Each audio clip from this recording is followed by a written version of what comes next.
See Gilberto Silva making a lineup for Arsenal, which left many fans excited. What a great player Gilberto Silva was. See him commenting.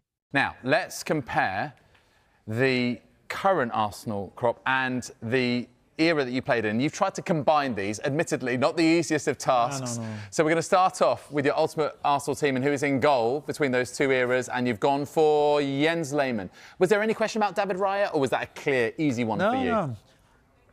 To do this was so painful for me. I'm so sorry, man. I hope I didn't make an enemy. Yeah, you're going to have to send some very apologetic WhatsApps. No, because there are then. some players in this current squad I really like. I really like them. I miss some of them as well because, honestly, when you have that team, so special guys, so difficult to change somebody, to put somebody else. Yeah. It was so difficult, so painful. But Jens Lehmann, I still have his shout in the back of my mind here. His voice is haunting you in the Martin Keown a couple of times. But Jens, was a real leader. Sometimes very annoyed in the training ground because he demands so much from everybody. What about the Arsenal defence? Back four is as was in your era. It was, What about William Saliba? Anywhere? Figuring as potentially for Colo Touré or not? Was that Pete I like at the Saliba, time? but I like also Gabriel. It was tough to change this one. I like Gabriel. I would be, listen, this could be something I could maybe change, bring Colo as my assistant coach. There we go. To have Gabriel and so comfortable. But it was difficult. I kept like it is because it was very solid with Ashley Cole, Campbell, Colo, and Lauren. Oh, this man here, man. It's unbelievable. Do you think he gets the credit he deserves, Lauren?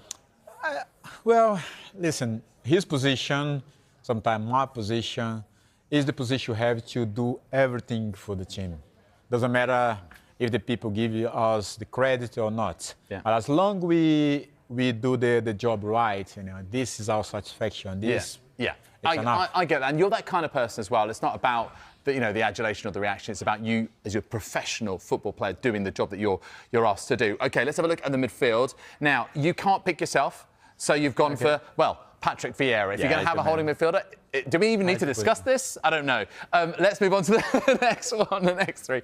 But I think the question here is that, Declan Rice was maybe, something to consider here. But look, you've gone for one in that position of, the enforcer. I have one here and then you've got forwards after that. I put them. There was. So now we see two current players in. Yes, I think I'm out. Yeah. But you're the manager. It's all good. You're the manager.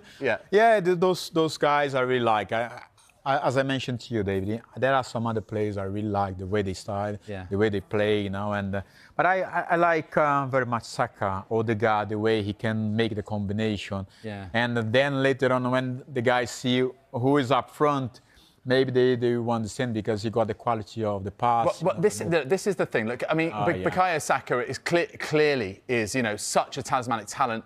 But I think it's also that combination with Martin Odegaard. Although, admittedly, I mean, he hasn't been particularly on form this season. It's just been his class over the time, particularly since taking the armband, I think, Gilberto, that surely earns him a place in this team. Would you agree?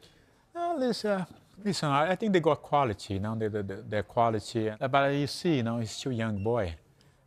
But I believe that, in the meantime, especially look at Saka, for example, I think he has to keep developing at some stage, be a little bit selfish.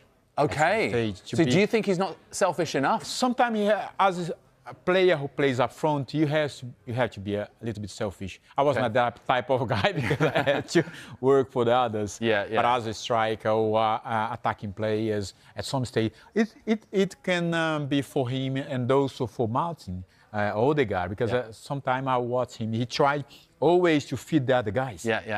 Just be selfish sometimes. Just a mix of both things. And talking about those players with that real confidence, almost bordering on the arrogance, the up-front pair of... the suspense. Dennis Bergkamp and Thierry Henry. It's the magic. Right. This is where the magic happened. Yeah. Those two, It's lovely to play alongside them. Dennis, is... What a calm he was, but very smart, His brain was up front from everybody. To play with the guy like Dennis, Thierry, you have to be fast to understand the way they want to get the ball, to position right, to get the ball where they want to be, but you have to try to follow them up. Yeah. With your brain, it's not so easy. Exactly. They're quick anyway, also, but particularly here. Up here. Let me talk about this man, Thierry Henry, but in comparison with another great striker that you played with for your country, and that is Ronaldo. Il fenomeno Ronaldo. Let's just make that clear. R9, not CR7. So Ronaldo Nazario, il fenomeno. Here he is. Can you compare these two? I mean, look, not to say which is better, but they're different styles, and what made them so special? Oh, their mentality.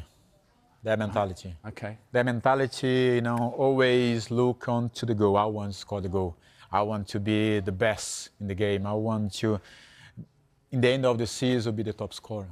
I think this selfishness, they must have. Yeah. Otherwise, you don't get to this level. At some point, you have to lift, not exactly ego, but be selfish to get there. But it creates an aura, doesn't it? And that unsettles opponents, and especially if you're a striker. They're always unsatisfied when they don't play well, when they don't score. Normally the striker, when they don't score goals, during the week they have sometimes a bad week because they are angry with themselves. Sometimes angry with somebody who didn't pass them the ball. He scored from many different ways, outside the box, inside the box. Not many headers, but free kicks, penalty. Yeah. But always, focus to score a goal.